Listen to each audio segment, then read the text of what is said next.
The Las Vegas Raiders here.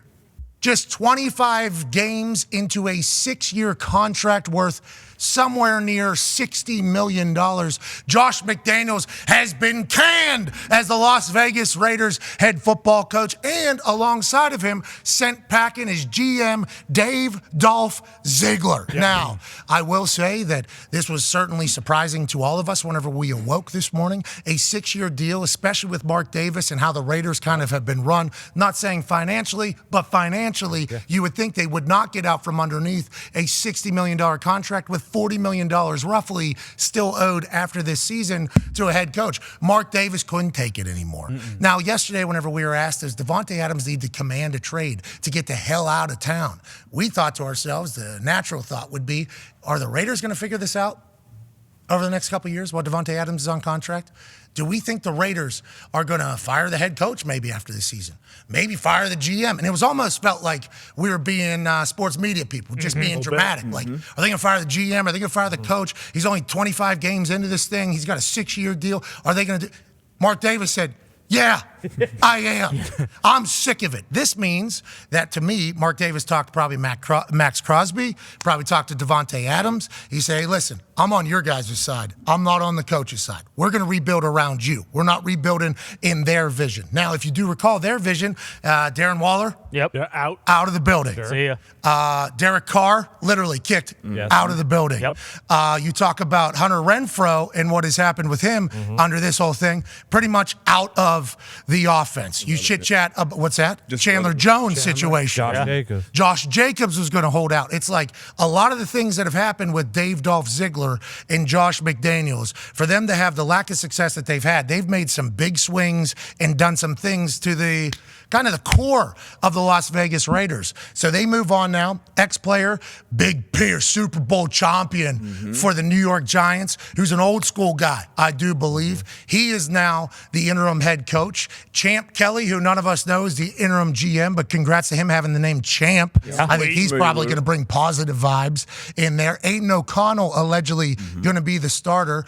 And if you look back in history, you think to yourself, after week 8, this guy gets fired. That seems pretty early, not only in a season, but in a 6-year tenure that was supposed to happen. So we dug throughout the history of the NFL. Look at some of these firings. That's going to be tough for me to read out. Okay. 1938, okay? In year 2, Hugo Besdick was fired after 3 games. Jeez. Listen to this one. 1968, year 7, Joe Collier. 2 games into the season. See you later for the Bills. How about the team formerly known as... Right. Of course. The Washington. Not saying it, obviously. But it is part of NFL history. And George Allen certainly coached for them for 2 preseason games. In his first year, 1978, they said, this guy stinks. Wow. I don't know what they saw. I don't know what the hell happened in these 2 preseason games, but they knew quickly, this guy ain't got it. He ain't winning a Lambeau. Let's get him the hell out of here. 2 preseason games, this guy last. We don't know if he got arrested for murder or what happened, but he was 2 preseason games into his tenure. He got canned. Jack Patera, year 7 over there for the Seahawks. Lane Kiffin in his 2nd year, 4 games in. If you do recall, that got real loud. On the tarmac. Real loud. Real like this comes after a USC situation or before a USC situation. Lane Kiffin went through a lot of boom, boom, boom to find himself at Ole Miss right now. I think they're ranked top 10. I think they're ranked 10th in the country right now. Bobby Petrino in his first year, 13 games it lasted. Now he resigned, so it's not necessarily a firing, but I do believe the team was going to fight him. So that was kind of a decision made in a firing spot. Dennis Allen, Raiders, after 4 games in his 3rd year. Joe Philbin, his 4th year, 5 games. Hugh Jackson, 8 games in. Urban Meyer, 13 games in year 1. That was a long 13 games. A lot of stuff happened there. In our head, like 10 different things just happened. Oh, he kicked the kicker. No, he was on the dance floor. Shouldn't have went to the dance floor. Like, he got laughed out of the thing. He didn't fly with his team. That was only in 13 games. Crazy. Missed those times. Those were fun times. That was great. Remember Tebow? Tebow was in there too. Oh my God! Do you remember what he was going to do to this Jags team too? And he goes down to Jacksonville with the Khan family. The Khan family owns All Elite Wrestling, which is another wrestling promotion. And I forgot about that. And his first week down there, he goes, "We're throwing this word elite around too much, way too much." we were going to be on the edge. Okay, we need to be on the edge.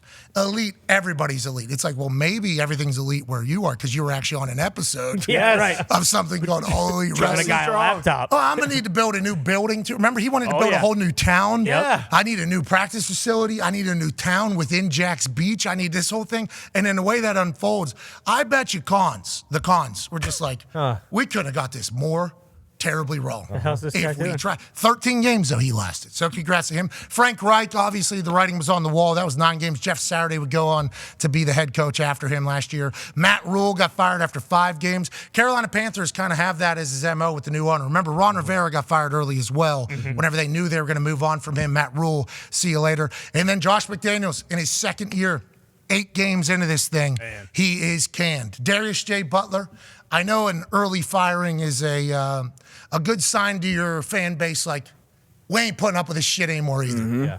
But it is also maybe an early look at who the next person is. Maybe Antonio Pierce gets a real opportunity here to lead this team and see how they do. Mark Davis has done crazier things. They stick with Devontae Adams on the trade deadline. They stick with Max Crosby. They stick with their guys that they've paid and they want to be around. Now they're turning over the coaching staff and the front office yet again. What does this mean in your eyes, AJ? What are your thoughts? I mean, they're paying a ton of money to coaches that they've fired, so that sucks, right? How much? $40 million allegedly over the next 4 years, guaranteed. Josh McDaniels might be a professional golfer over the next 4 years, or he will work for free with the New England Patriots. This is a classic Bill Belichick move. We'll let the Raiders pay him $10 million a year, and we'll pay you nothing. You're an intern. Yep. So do you think this was all right to do in season? Are you a fan of in-season firings like this when it feels like, hey, this is not going anywhere we want to go? I don't want anybody to lose their jobs ever.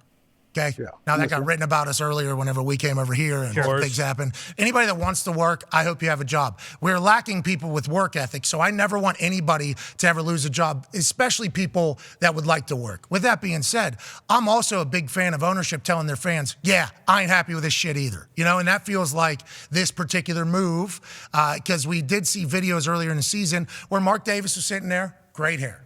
Unbelievable. Super cool look. And he just won another world championship Yes, he did. with the Aces just 2 weeks ago. And he's getting cussed out everywhere he goes because of how the Raiders are. He's thinking to himself, guys, just won our world championship with the Aces. You're welcome. Brought it to the town. Nobody's ever done that. And instead, all he's hearing about is, these Raiders stink, bro. This guy ran Darren Wall.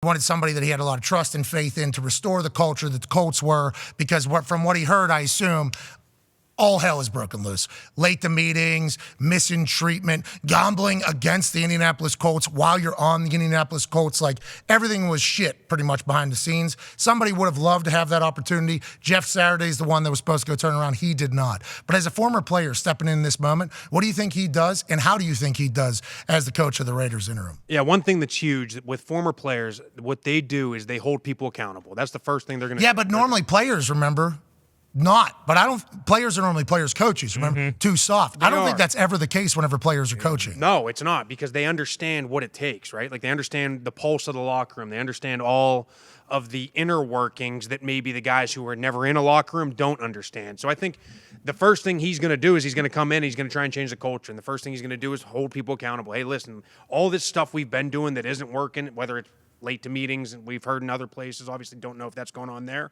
But if that's the case, he's going to come in, he's going to start hammering the fist right away, and then gain the pulse of the locker room and go from there, and now start to develop the relationships with the offensive side. Now you just try and develop culture, because again, we said it earlier, you cannot change things personnel, terminology, scheme-wise in season. You got to kind of stick with what it is and just hope that we're doing it better. Aiden O'Connell allegedly going to be the quarterback, so they're moving on from Josh, Ziegler, and Jimmy, and just saying,